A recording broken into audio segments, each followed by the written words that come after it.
What's up, you guys? Sean Ross Sapp. Welcome to Fightful.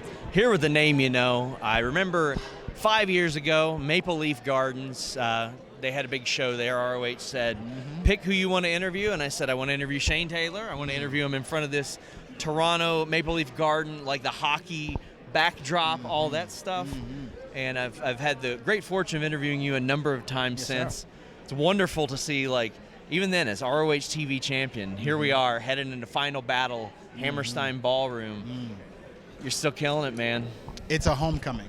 Yeah. You know, for someone who shocked the world 5 years ago, to win the Ring of Honor Television Championship, World Television Championship, to be the only third black male in the company's almost 20-plus year history to do that, it's incredible. And to now, here we are, Final Battle 2024, back at the Hammerstein.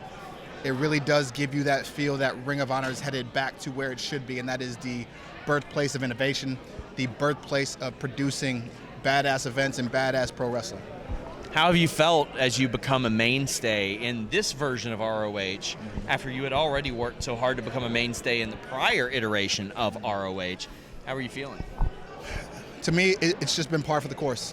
This is what I do. This is what we do. This is what we've always done, and that is put Ring of Honor at the forefront and continue to make sure that we are one of the most felt presences in ROH, that we will be respected and we will do anything and everything we have to do in order to make sure that people understand that. And going into, I think the difference though, right? Ring of Honor prior felt like a destination. Ring of Honor had a reputation, and its champions had a reputation of proving we are the best night in and night out.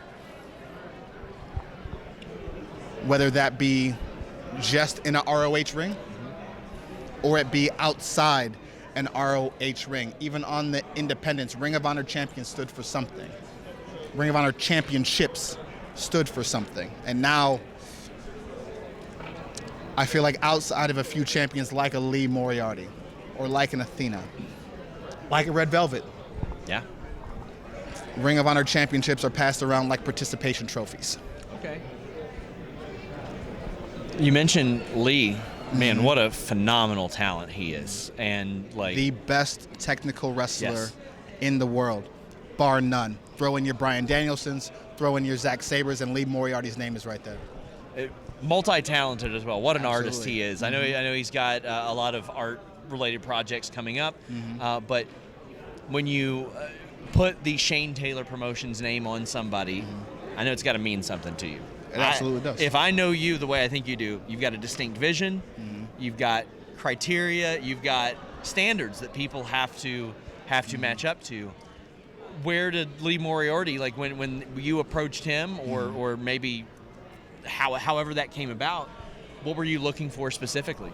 I've been scouting Lee Moriarty for a long time, for years.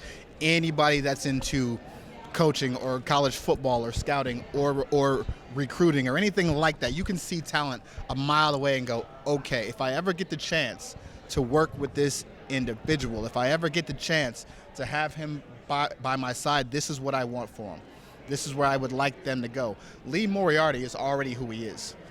He didn't need Shane Taylor to come along and add sort of any stamp of approval. What Lee Moriarty needed from me was me telling Lee Moriarty, it's okay to be Lee Moriarty. It is okay to talk your shit and not just be this humble, fantastic wrestler that is just okay being boxed in, is just okay trying to make it. Nah. You stand up and you tell these people who you are. That's one of the things I always loved about you was when I had requested that interview with you, I was like, Shane Taylor knows exactly how good he is, and he is not afraid to say how good he is. At all. And that's something that I enjoy as somebody who's interviewing somebody. Right. Like, I love hearing that. And nor should we be. Nor should any of us be. I am sick of pretending we don't live by and we don't operate under different rules as other talents and performers. It's bullshit, right? We represent that new attitude. We get to tell you we are the best. We get to tell you that for years, as fans of this sport, as performers in this sport, we have watched everybody else go forward. We have watched them drive their car, be proud of their cultures, and tell their stories. Fantastic. Great job.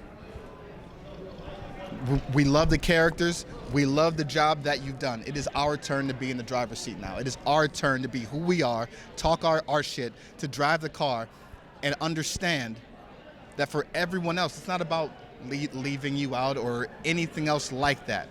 This is about us recognizing us and being proud to be us, and nobody else having a problem with it, because we didn't have a problem with we didn't have a problem when it was your turn. So you shouldn't have a problem when it's ours. That's why the recent interview that came up and the recent question that was asked to Mr. Scrum to a Mr. Bobby Lashley, I can respect Bobby's answer. I understand his answer, and I understand what he meant by it, right? But what else was he going to say? That's the answer he had to make. And I'm sure he believes it, but that's the answer he had to make. Because anything else, Bobby Lashley loses money. Any other answer, Bobby Lashley loses opportunity. Any other answer, Bobby Lashley has to face the backlash of that answer. So he had to say that.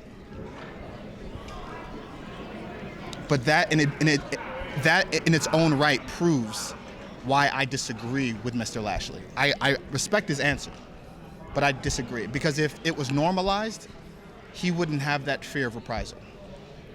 If it was normalized, we wouldn't have to worry about facing backlash. If it was normalized, there would be no problem in having stories and having characters and doing things with the freedom that other people get to do it with. Our fans love this industry just as much as any other fan base. We pay our money just like any other fan base. We deserve to have the characters and to tell the stories with the depth of emotion that other people get to tell it with. So from that aspect, I disagree with Mr. Lashley, and I think it is very important that while we do have a lot of people cheering for us, we have 2 to 3 times as much that are cheering against us. So as long as you have people cheering against you, you need people that are willing to fight for you. And for that, I will say that I am very much proud of and will always be a black champion, because we have people that depend on us to represent them and to do it in a way that they feel seen and they feel heard and they feel justified in spending their hard-earned cash to come see us. I know this is something that's been important to you for a long time. The picture, the now iconic image of the ROH, like the show where you all were giving the gesture. Like, what did that mean to you? And was there any backlash that you faced internally because of that, or were they like, no, we respect what you're doing? That's not something we even cleared. We just did it. If this was going to be the last show, if this was going to be the last time people saw Shane Taylor Promotions in a Ring of Honor ring, we wanted them to see that solidarity amongst the talent. We wanted them to see that belief that we all had in each other, and that belief that played a part in the business that we were able to create together.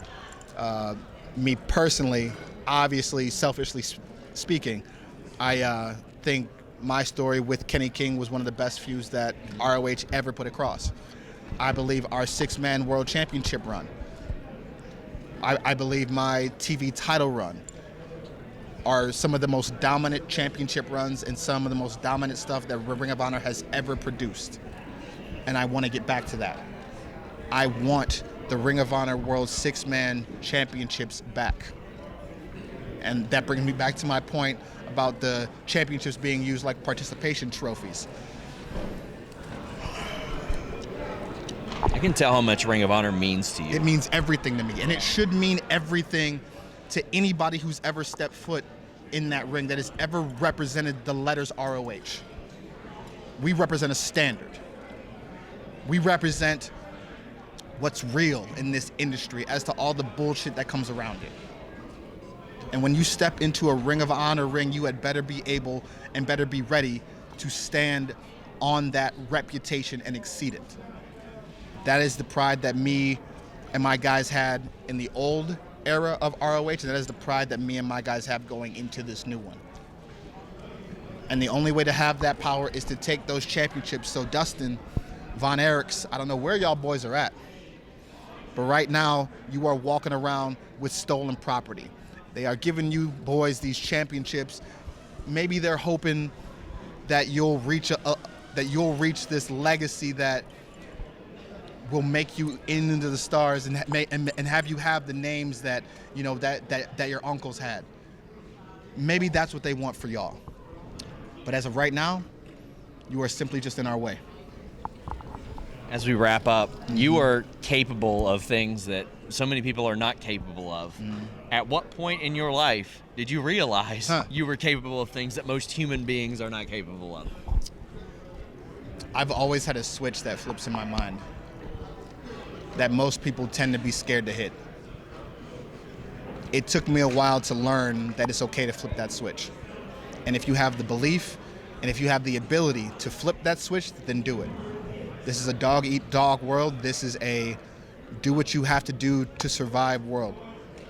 If you have the ability to survive, if you have the ability to talk that shit, if you have the ability to go out and take what you want, then do so. Because nobody else is worried about your feelings. ROH Final Battle coming up at Hammerstein Ballroom. Shane Taylor's been 6 years. I've been interviewing you now. Each one seems like it gets better. I want to thank you so much for your time. Absolutely. Until next time, guys, we're out. Rumble, bad man rumble. Are high pay-per-view prices getting to you? Maybe MLB blackouts, maybe the insane cost of Sunday ticket, whatever it might be. NordVPN.com/Fightful is here to help. You get NordVPN.com/Fightful. You change your virtual location with one click. Maybe you want to be in the West Coast when you can't watch a game on the East Coast. They got you covered. Maybe the pay-per-view prices are just too high or there's too many of them. Switch your virtual location overseas and get the prices that they're paying there. NordVPN.com/Fightful does it all for you. And that's in addition to their password manager, their protection on public Wi-Fi, the ability to use it on all your devices, including your router, your TV, it doesn't matter. They've got you on all those. And a 30-day money-back guarantee. Maybe you're just feeling wild and you want to try it. Well, you know what? In 30 days, if you don't like it, spoiler, you will, you can get your money back. NordVPN.com/Fightful.